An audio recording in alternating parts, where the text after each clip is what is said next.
नमस्कार, news one India में आपका स्वागत है। आपके साथ मैं धर्मराज सिंह। दिल्ली के मुख्यमंत्री अरविंद केजरीवाल ने उत्तराखंड विधानसभा चुनाव 2022 को लेकर बड़ा ऐलान किया है। उन्होंने कहा है कि हर घर को रोजगार दिया जाएगा। जब तक युवाओं को नौकरी नहीं मिल जाती तब तक बेरोजगारों को 5,000 रुपए बेरोजगारी भत्ता देंगे। उत्तराखंड में सरकार बनते ही 6 महीने के अंदर 1 लाख बेरोजगारों को सरकारी नौकरी दी जाएगी। उत्तराखंड में 2022 में होने वाले विधानसभा चुनाव में आम आदमी पार्टी पूरा जोर लगाने में कोई कोर कसर छोड़ने के मूड में नहीं है। पहाड़ के महादंगल को जीतने के लिए दिल्ली के मुख्यमंत्री अरविंद केजरीवाल ने रविवार को हल्द्वानी में कई बड़ी घोषणाएं की। केजरीवाल ने ऐलान किया है कि अगर उत्तराखंड में आम आदमी पार्टी की सरकार बनी तो हर घर को रोजगार मिलेगा। इसके अलावा उन्होंने कहा कि रोजगार नहीं मिलने तक हर महीने 5,000 रुपए का भत्ता दिया जाएगा। दिल्ली के सीएम ने घोषणा की है कि अगर उत्तराखंड में आम आदमी पार्टी की सरकार बनी तो 6 महीने में 1 लाख सरकारी नौकरियां दी जाएंगी। साथ ही नौकरी में उत्तराखंड के लोगों को 80% आरक्षण मिलेगा। केजरीवाल ने उत्तराखंड में भी जॉब पोर्टल बनाने और रोजगार एवं पलायन के लिए अलग मंत्रालय बनाने का ऐलान किया है। आम आदमी पार्टी की सरकार बनेगी तो उत्तराखंड के हर बेरोजगार युवा के लिए रोजगार मुहैया कराया जाएगा। जब तक उस बेरोजगार युवा को रोजगार नहीं मिल जाता, हर परिवार से एक युवा को 5,000 रुपये महीना दिया जाएगा जब तक उसके लिए रोजगार मुहैया नहीं करा दिया जाता। सरकार में और प्राइवेट में 80% नौकरियां उत्तराखंड के बच्चों के लिए रिजर्व की जाएंगी। सरकार बनने के 6 महीने के अंदर 1 लाख सरकारी नौकरियां तैयार की जाएंगी। दिल्ली में अभी हमने एक एक्सपेरिमेंट किया था। हमने एक जॉब पोर्टल बनाया। आपको जान के ताज्जुब होगा, 10 लाख नौकरियां इस जॉब पोर्टल पे आई थी। 10 लाख नौकरियां। ऐसा ही जॉब पोर्टल उत्तराखंड के बच्चों के लिए तैयार किया जाएगा। एक अलग से मंत्रालय बनाया जाएगा, रोजगार और पलायन मामलों का मंत्रालय। दिल्ली के मुख्यमंत्री अरविंद केजरीवाल की घोषणाओं को लेकर मुख्यमंत्री पुष्कर सिंह धामी का कहना है कि दिल्ली और उत्तराखंड की भौगोलिक परिस्थितियों में काफी अंतर है, जिसको उन्हें समझना होगा। साथ ही उत्तराखंड सरकार पहले से उन क्षेत्रों में काम कर रही है जिसकी घोषणा अरविंद केजरीवाल ने की है। वहीं कांग्रेस का कहना है कि केजरीवाल की घोषणाओं से उन पर कोई फर्क नहीं पड़ने वाला। रोजगार को लेकर और पलायन को लेकर हम लगातार काम कर रहे हैं कि यहाँ पर पलायन रुके, यहाँ पर नौजवानों को रोजगार मिले। उसके लिए हमारी योजनाएं बिल्कुल धरातल पर उतारने की हमारी पूरी प्रक्रिया चल रही है। मैं केजरीवाल जी से पूछना चाहता हूँ कि पहले वो अपना ये प्लान बताएं कि उत्तराखंड में इतने लोगों को अगर वो रोजगार देंगे तो रेवेन्यू का उनके पास क्या सोर्स होगा, कहाँ से इतनी रेवेन्यू लाएंगे कि इतने लोगों को वो तनख्वाह दे सकते हैं। तो ये केजरीवाल जी को बताना चाहिए। दिल्ली में वो कितने लोगों को रोजगार दे पाए हैं, क्योंकि उनके पास खोने को कुछ नहीं है और इसलिए तमाम तरह के वायदे वो कर सकते हैं। केजरीवाल जी आए 10 बार घोषणाएं करें, 10 बार अपनी बात कहें, उससे हमें क्या फर्क पड़ता है। हम लोग थोड़ी सकते हैं। वो एक अलग पार्टी है, उनकी अपनी नीति है, अपने सिद्धांत है, अपने कार्यक्रम है। तो इसलिए उनके नीति कार्यक्रम सिद्धांत से मैं समझता हूँ कि हमें कोई फर्क नहीं पड़ता। वो कुछ भी करके गए हों, उससे जो भी होना है वो सरकार का होगा, हमारा कुछ नहीं होगा। विधानसभा चुनाव से ठीक पहले आम आदमी पार्टी के राष्ट्रीय संयोजक व दिल्ली के मुख्यमंत्री अरविंद केजरीवाल के बड़े ऐलान से राजनीतिक दलों में हड़कंप की स्थिति है। खुलकर कैमरे पर भले ही वो इसे चुनौती के रूप में न लेते हों, लेकिन वो स्वीकार करते हैं कि इन बड़े ऐलान, क्योंकि उत्तराखंड में बेरोजगारी व युवाओं की बढ़ती संख्या में तादाद एक बड़ी चुनौती है, जिन्हें रोजगार नहीं मिल पा रहा। बहरहाल देखना होगा आम आदमी पार्टी के इस महत्वपूर्ण वायदे को आम जनता कितने महत्वपूर्ण तरीके से लेती है और वोटों के रूप में आम आदमी पार्टी को कितना फायदा होता है। कैमरामैन अनु भट्ट के साथ Sudeep Jain, news one India, Dehradun. Aam Aadmi party Uttarakhand की सियासत में अपना भाग्य आजमा रही है और दिल्ली के मुख्यमंत्री अरविंद केजरीवाल और आम आदमी पार्टी को पता है कि उत्तराखंड में अगर अपने पैर जमाने हैं तो उनको किन मुद्दों को लेकर जनता के बीच जाना होगा। रोजगार और पलायन, ये 2 ऐसे सबसे बड़े मुद्दे हैं जो उत्तराखंड के लिए ज्वलंत मुद्दे रहे हैं। सभी पार्टियां इन मुद्दों की बात करती आई है और चुनाव के दौरान अमूमन हम देखते हैं कि सभी पार्टियां लोक लुभावन वायदे करती हैं, तो अरविंद केजरीवाल और आम आदमी पार्टी ने भी ये लोक लुभावन वायदे उन्होंने किए हैं। सवाल अब यहां पर ये खड़ा हो रहा है कि क्या उत्तराखंड इस तरीके के वायदों के लिए तैयार है? फर्ज कीजिए कि उनकी सरकार बन जाती है तो क्या उसको इंप्लीमेंट करना इतना आसान है, इतना सरल है? आज इसी पर आज चर्चा हम करेंगे देवभूमि के चक्रव्यूह में और जानने की कोशिश करेंगे कि इसका असलियत से कितना वास्ता है। और इस चर्चा में मेरे साथ जुड़ रहे हैं संजय भट्ट साहब हैं, प्रवक्ता हैं आम आदमी पार्टी के, डॉक्टर प्रतिमा सिंह कांग्रेस पार्टी की प्रवक्ता हैं, बहुत बहुत स्वागत है आपका, और अरविंद विद्रोही वरिष्ठ पत्रकार भी मेरे साथ जुड़ चुके हैं। थोड़ी देर में भारतीय जनता पार्टी से भी प्रतिनिधि जुड़ेंगे क्योंकि सत्ताधारी पार्टी है तो उनका भी पक्ष जानना बेहद जरूरी है। शुरुआत डॉक्टर प्रतिमा सिंह आपसे ही आज करूंगा। चुनाव के दौरान कश्मीर टू कन्याकुमारी, गुजरात टू अरुणाचल, जो भी रीजनल पार्टी होती है, सेंट्रल पार्टीज होती हैं या कॉमन इलेक्शंस में लोक लुभावन वायदे सियासी पार्टियां करती हैं। कुछ लगता है कि हाँ वास्तविकता है, कुछ काफी दूर दूर तक नजर नहीं आता कि भाई पॉसिबल ही नहीं है, लेकिन वायदा है तो कर देना है। आम आदमी पार्टी ने जो वायदे किए हैं, आपके हिसाब से कांग्रेस पार्टी के मुताबिक उसको धरातल पर इंप्लीमेंट करना कितना मुश्किल है? देखिए, बात यहाँ पे ये नहीं होनी चाहिए कि धरातल पे इम्प्लीमेंट करना कितना मुश्किल है, क्योंकि जिस तरीके से ये बात कर रहे हैं 1 लाख जॉब देने की बात आप 6 महीने में कर रहे हैं, जबकि सच्चाई ये है कि अगर हम सारे आंकड़े भी लगा लें तो 57,000 जो पोस्ट है वो अभी हमारे पास पेंडिंग पड़ी है जिसपे अपॉइंटमेंट होने की। ठीक है, दूसरी बात जो है ये बता दें अरविंद केजरीवाल जी कि घोषणाएं करना तो बड़ा आसान होता है। घोषणा किया जाता है क्योंकि अभी तो ये 3 महीना है, 13 में ठीक है नील बटे सन्नाटा, तो घोषणा करने में कुछ नहीं जाता है, उसे निभाने में बड़ी मशक्कत आती है। और इसीलिए जो जिम्मेदार राजनीतिक दल है, वो सोच समझ के घोषणाएं करता है, नहीं तो फिर बाद में वही जनता पूछती है कि क्या आपने बोला था और क्या किया। तो मैं घोषणा पत्र की बात आई है तो मैं जरा दिल्ली के घोषणा पत्र पे बात करना चाहूंगी। दिल्ली में भी इन्होंने वादा किया था कि 8 लाख लोगों को रोजगार देंगे, 8 लाख बेरोजगार युवाओं को रोजगार देने की बात करी थी। और 2015 से लेकर के बड़ी शर्मनाक डेटा है ये कि 2015 से लेकर के अब तक सिर्फ 378 लोगों को इन्होंने जॉब प्रोवाइड की है, और मैं ईयर वाइज आपको डेटा भी दे सकती हूँ। तो ये स्थिति तो उस प्रदेश की कर दी आपने जहां पर लोगों ने आप पर विश्वास जताया, जहां पर आप प्रचंड बहुमत की सरकार में बैठे हुए हैं, और रोजगार और बेरोजगारी को लेकर के दिल्ली के मुद्दे पर ये आम आदमी पार्टी हमेशा खामोश रहे।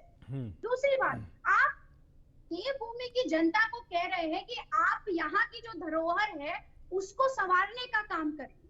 यही आम आदमी पार्टी है जिसने अपनी घोषणा पत्र में कहा था कि यमुना प्रदूषित हो रही है और उसको स्वच्छ करने का काम हम करेंगे।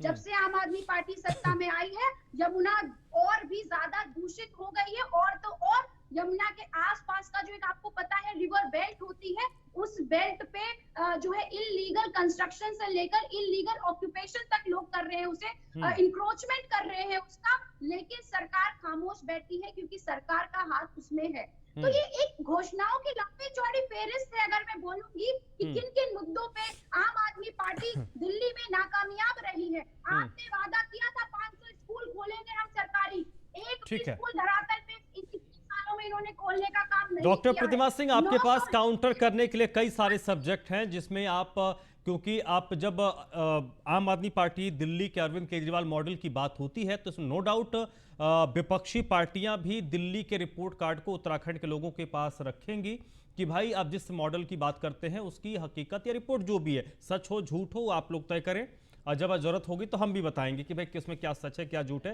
ये आपके पास भी कुछ आंकड़े हैं। मैं भट्ट साहब के पास आऊं, लेकिन उससे अरविंद विद्रोही भी इस वक्त मेरे साथ जुड़ गए हैं जो वरिष्ठ पत्रकार हैं। अरविंद जी, मैं आपसे सर समझना चाहूंगा, एक बात तो तय है सर, इस बात को आपने भी देखा होगा, मैंने भी इस चीज को जरूर गौर किया है, पढ़ा है, व्यक्तिगत प्रोफेशनल लाइफ में देखा भी है कि पार्टियां लोक लुभावन वायदे करती हैं। अरविंद केजरीवाल ने और आम आदमी पार्टी ने किया तो इसमें कुछ गलत नहीं है, सब अगर किस्मत आजमा रहे हैं तो वायदे तो करेंगे, लेकिन एक काउंटर उनके पास आ रहा है कि भाई आप इसको इंप्लीमेंट कैसे करेंगे, कहने को आप ये तो कह रहे हैं कि 1 लाख आप रोजगार पहले 6 महीने में देंगे, लेकिन उत्तराखंड में वर्तमान आज कितने सरकारी नौकरियां हैं? अभी एक आंकड़ा डॉक्टर प्रतिमा सिंह ने बताया कि 57,000 इस वक्त सीट खाली हैं। तो बाकी के जो 33% हैं या 33,000 जो है वो आप कहां से उनको जनरेट करेंगे? अगर आप जॉब जनरेट करते हैं तो उनकी सैलरी कहां से आएगी? उनके अलग अलग जो अलाउंसेस होते हैं वो कहां से आएंगे? तो उसके बाद जब वो रिटायर होंगे तो उसका पेंशन वाली बात भी आती है, कई सारी चीजें हैं। तो जो राजस्व पर भार पड़ेगा उसकी भरपाई आप कहां से करेंगे? क्योंकि उत्तराखंड के पास इनकम सीमित है, आप यूपी, महाराष्ट्र, गुजरात नहीं है। ये भी एक तथ्य है, आपको मानकर चलना पड़ेगा। सर देखिए, अरविंद केजरीवाल जी ने जो घोषणा किया है और उनके साथ कर्नल साहब बैठे थे, वो जितने बिंदु उन्होंने बताए हैं उसी में सारी चीजें भी उपलब्ध हैं। उन्होंने देखिए सबसे पहले कहा कि हम यहाँ पर रोजगार उपलब्ध कराएंगे, 1 लाख लोगों को 6 महीने के अंदर रोजगार देंगे। फिर उन्होंने ही कहा कि जब तक हम रोजगार नहीं देंगे तब तक हर जो बेरोजगार युवा है उसको 5,000 देंगे पर फैमिली। हाँ, फिर उसी में उन्होंने कहा कि हर परिवार के एक आदमी को देंगे। फिर सबसे महत्वपूर्ण बात है जो आपने उठाई कि इन सारी चीजों के लिए राजस्व की पूर्ति कहाँ होगी। तो चूंकि दिल्ली की में सरकार चला रहे हैं, आम आदमी पार्टी अरविंद केजरीवाल चला रहे हैं, तो दिल्ली में उन्होंने राजस्व की पूर्ति के लिए कौन सा रास्ता अपनाया इसको देखना पड़ेगा। उन्होंने 2 रास्ता अपनाया है। एक तो जब भी फंड की जरूरत पड़ी है तो उन्होंने केंद्र सरकार से कहा है कि आप दिल्ली सरकार की मदद करिए। दूसरा उन्होंने शराब के व्यवसाय को बहुत खूबसूरती से बढ़ाया है। तो क्या इन राजस्व की प्राप्ति के लिए उत्तराखंड के मतदाता, उत्तराखंड के जनता, उत्तराखंड के लोग और उत्तराखंड के आम आदमी पार्टी के साथी इस बात के लिए तैयार है कि 3-3 किलोमीटर पर एक शराब की बढ़िया दुकान खुले, और इसलिए खुले कि उससे राज्य सरकार को आय की प्राप्ति हो। राजस्व बढ़ाने के लिए शराब सबसे बड़ा जरिया सरकारें बताती हैं, जिसको दिल्ली सरकार ने और बढ़ाया। ये तो सब नोन है, शराब, पेट्रोल, डीजल इन्हीं से कमाई है, सबको पता है। ठीक है, तो क्या उत्तराखंड के लोग देवभूमि को शराब का केंद्र बनाने के लिए भी तैयार हैं? ये क्योंकि ये राजस्व वही इकट्ठा करेंगे। ठीक है, संजय भट्ट साहब से मैं जवाब लूंगा क्योंकि बहुत सारे आरोप लगे हैं। भट्ट साहब बहुत देर से मुस्कुरा रहे हैं, लेकिन एक बार एक और आरोप सुन लीजिए। आपके एक और साथी इस वक्त फोन लाइन पर जुड़े हैं, लाइव नहीं जुड़ पाए हैं, भसीन साहब। डॉक्टर देवेंद्र भसीन, आम आदमी पार्टी के ऐलान को भारतीय जनता पार्टी किस तरीके से ले रही है? क्योंकि उनके जो वायदे हैं उन वायदों को आप ये तो नहीं कह सकते कि वो गलत है। वो रोजगार की बात कर रहे हैं, उत्तराखंड के लोगों को रोजगार मिले, इससे किसी को आपत्ति नहीं हो सकती, ना आपको होगी, ना मुझे होगी, ना मेरे पैनल बैठे किसी शख्स को होगी। वो कहते हैं कि अगर नौकरी नहीं देंगे तो बेरोजगारी भत्ता देंगे। भाई कई स्टेट्स में स्टेट्स गवर्नमेंट बेरोजगारी भत्ता देती है, पैसा कुछ कम अधिक हो सकता है, कहीं 2,000 है, कहीं 4,000 है, भत्ता देती है। तो फिर आम आदमी पार्टी के इस ऐलान को बीजेपी कैसे लेती है, और अगर ये कार्ड इनका चलता है तो भारतीय जनता पार्टी के लिए कितनी बड़ी मुश्किलात है?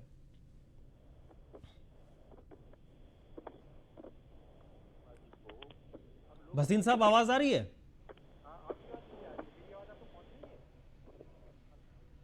डॉक्टर देवेंद्र भसीन, आप मुझे सुन पा रहे हैं सर?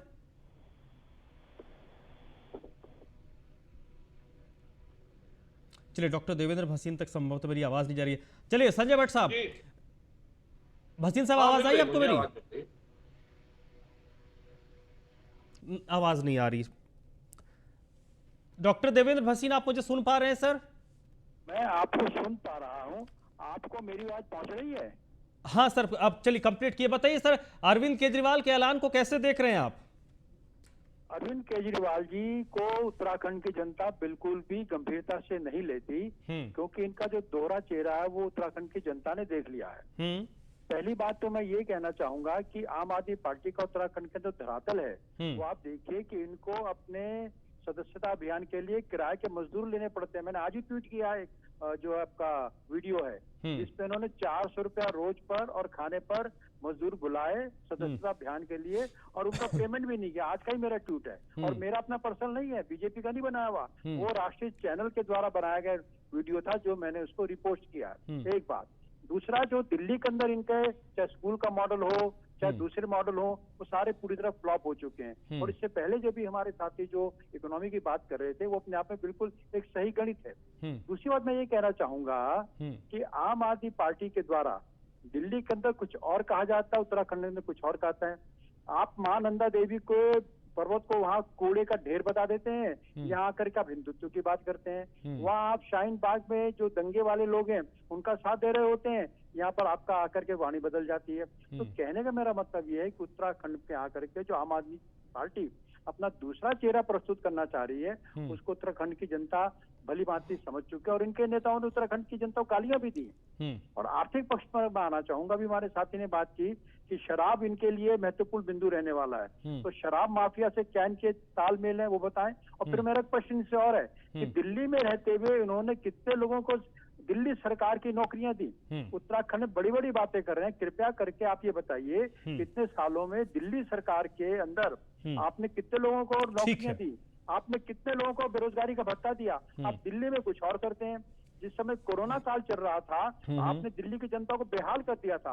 और इस पानी में जो स्थिति बारिशों में हुई है, चलिए भसीन साहब, आपके जवाब, आप सभी लोगों के आरोप सवाल आ गए। संजय भट्ट साहब, मैं सवालों को रिपीट नहीं करूंगा, आपने सबके सवाल सुने, जवाब दीजिए अब। जी, सबसे पहले तो मैं जो वरिष्ठ पत्रकार हमारे साथ बैठे हैं विद्रोही जी, उनकी बात से ही शुरू कर देता हूँ। विद्रोही जी को मैं बताना चाहूंगा कि विद्रोही जी, उत्तराखंड वो राज्य है जहां पर हरीश रावत जी की सरकार ने डेनिस चलाई, बाकी सारी ब्रांड बंद कर दिए, क्योंकि शराब पीने वाले अलग अलग ब्रांड पीते हैं, लेकिन सिर्फ डेनिस चला दी। और उनके एक सहयोगी थे जो आजकल उनके विरोधी हैं, रामनगर वाले, जिन्होंने अब कहा कि कपाते हाथों से शमशीर नहीं थामी जाती। कहते हैं कि वो उस समय 400 रुपए पेटी लेते थे। आपके पास बोलने दीजिए इनको। हाँ, बोलिए भट्ट साहब। 400 रुपए पेटी थे। ये कहा जाता है कि डेनिस तभी बिक रही थी, बाकी सारे ब्राउन ओल्ड मॉन्ग न जाने कौन कौन से होते हैं, मैं तो पीता नहीं, तो इसलिए मुझे ज्यादा मालूम नहीं है। और दूसरी बात, जब जो ये भारतीय जनता पार्टी की सरकार आई, ये भारतीय जनता पार्टी की सरकार आई तो आपने भी देखा होगा कि उत्तराखंड में एक अजीब सा काम हुआ, बड़ा ही पूरे देश में पहली बार ऐसा काम हुआ कि घर घर शराब चली, यानी कि टेम्पो पे शराब बिकी। आपने देखा होगा विद्रोही जी, आपने भी देखा होगा। और जो ऋषिकेश हमारा है, तीर्थ नगरी ऋषिकेश, वहां पर ढालवाला में हिंदुस्तान की आजादी के बाद पहली बार कोई शराब का ठेका खुला है। हिंदुओं की तीर्थ नगरी ऋषिकेश ढालवाला में, इस भारतीय जनता पार्टी की सरकार के अंदर। ये भी जान लेना जरूरी है सब लोगों को, क्योंकि बात शराब की आई तो मैंने कहा बता दूं कि उत्तराखंड का क्या हाल है। उत्तराखंड की भारतीय जनता पार्टी और कांग्रेस की सरकार ने शराब के लिए क्या क्या यहाँ किया है। बाकी जो आरोप लगाए कांग्रेस प्रवक्ता प्रतिमा सिंह जी ने, प्रतिमा सिंह जी के सारे आरोपों का एक जवाब है।